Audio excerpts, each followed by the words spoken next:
Time for me to get in my mode. You know what I mean? I'm in that mode. Watch that slap anyway. My fault. But yeah, man, what's good, brothers? Got a basketball topic today, man. I was watching Undisputed. Skip Bayless and Shannon Sharp's show on FS1, and they were discussing. I think Tony Kukoc. Tony Kukoc, he said that he said Michael Jordan and Shaquille O'Neal would be the most unstoppable lineup or duo ever. And I was like, that'll be a good video. Do I agree? That's a hell of a duo. I mean, you got Shaq. You know what I mean? You got a young Shaq. I'm laughing because I'm about to do an impression, but yeah, like I said, you got a young Shaq, and for everybody who knows, when he was in Orlando, of course we all know about the Lakers Shaq. The Heat Shaq was underrated, but that Orlando Shaq, he already had them in the finals his third year in the league or something like that. It's crazy, man. But in my opinion, I think if you put Jordan or Michael Jordan in his prime and a young Shaq, I think it works out. And a lot of people are going to say, well, Kobe and Shaq, R.I.P. Kobe. Well, you know what happened with them. Yeah, true. But a lot of people say that, if Kobe and Shaq didn't work out, Jordan and Shaq wouldn't. Just because Kobe and Shaq, had their issues or whatever, that Jordan and Shaq would have those same issues. Well, you got to look at it like this. Michael Jordan was, Michael Jordan, my fault. But yeah, Michael Jordan was in a different spot in his career versus Kobe. Kobe was up and coming while Shaq was in his prime so pretty much the roles are reversed. Shaq will be the little brother to Michael Jordan's big brother instead of being the big brother to Kobe's little brother. You know what I mean? Hopefully I said that right. So basically, if Shaq was to play with Michael Jordan, Shaq would be the little brother instead of being the big brother to Kobe. And Shaq was, me and Kobe, I'm big brother, you little brother. He just jumped down to me on the block, doing anything. That's all I need to do, doing anything. Chuck, shut up, Chuck, because you ain't know what you're talking about, Chuck. You don't know what it takes to win, Chuck. You better Google me, Chuck. Google me, Chuck. I got 3 finals MVPs, Chuck. I got 1 season MVP. I don't know how the hell Steve Nash won over me, Chuck. I don't know this, Chuck.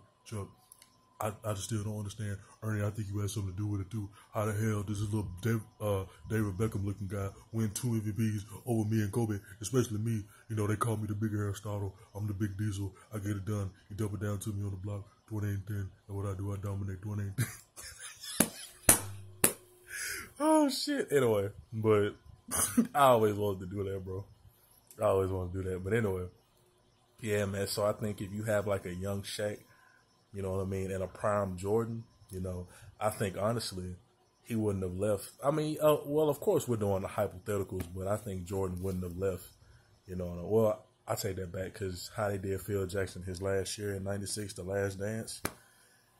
Yeah, it's a possibility he still could have retired, but who knows? Maybe Jordan would have looked at that differently. Like, damn, I got this. I got a young Shaq.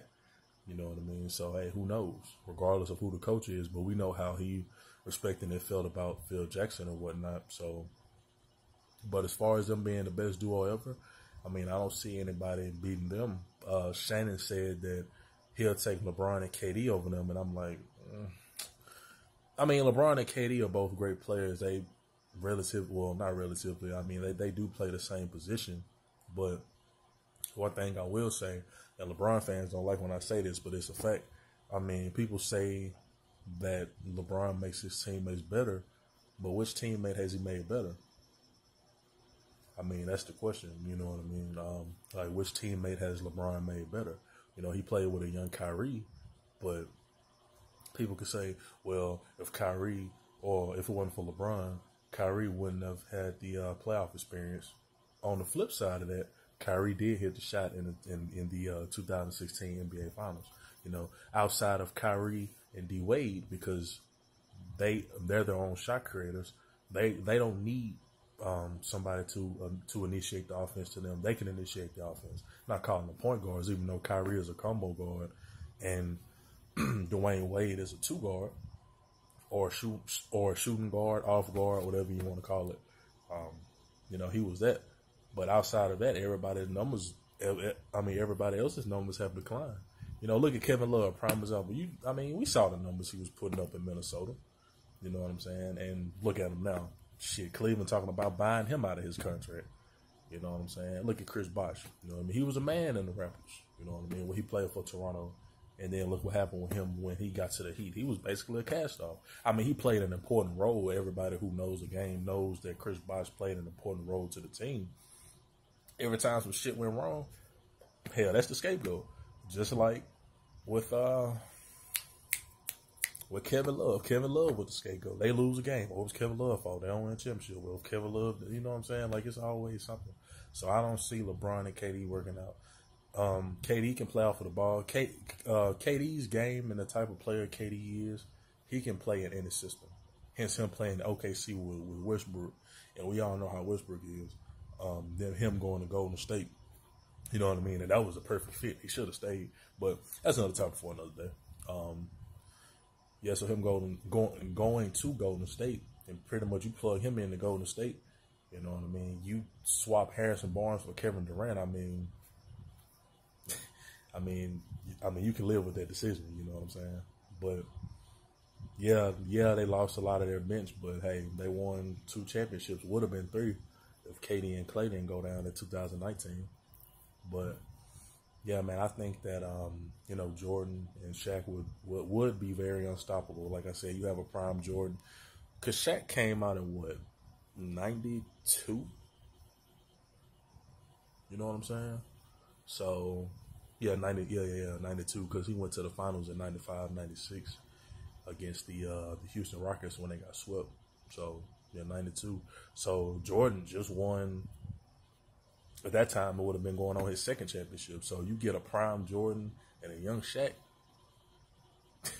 bro, they'll kill the league, bro. I don't know about 10 straight championships, but they would be very dominant. They'll be more successful than just hypothetically speaking, but they, in my opinion, would be more successful than Kobe and Shaq were. You know what I mean? Just for the simple fact that they were in different points. They were in different stages in their careers, you know. Jordan wasn't, I think Jordan would have understood that, okay, like, yeah, I'm the man, but at the same time, this dude here, you know, he can't be a key piece to the championship, you know what I mean? And Jordan never really played with a dominant big man, you know what I'm saying? Not like Shaq, I'm gonna just say that. I mean, he played with some quality big men, respectable big men, but I mean, it's only one Shaq. And a lot of people say if Shaq would have kept himself in the best of shape, he arguably could have been the greatest player ever. I mean, his accolades, he did leave a lot on the table, even though he was a 4-time champ, 3-time MVP. I know he's top 10 on the all-time scoring list. I forgot what number he is. Kareem, Karl Malone, LeBron, Kobe, Mike, Dirk. I know he's in the top 10. I forgot what number he is, but nevertheless, that's the video, man. Just wanted to make a little quick video about that. Shaq and Kobe would be Shaq and Jordan would be, I think, the most unstoppable duo ever. You know what I mean? Given, okay, Michael Jordan, we all know what Jordan represented, and a young Shaq, you know what I mean? And I feel like Shaq would have been more disciplined in his younger years playing with Jordan and learning under him. You know, so anyway, that's the video for today. Like I said, I got more of these sports videos coming. You know what? I'm going to discuss a little football too, man. But that's on the next video. And shout out to Brother Q Speaks Facts. Peace. Oh, fuck. Anyway.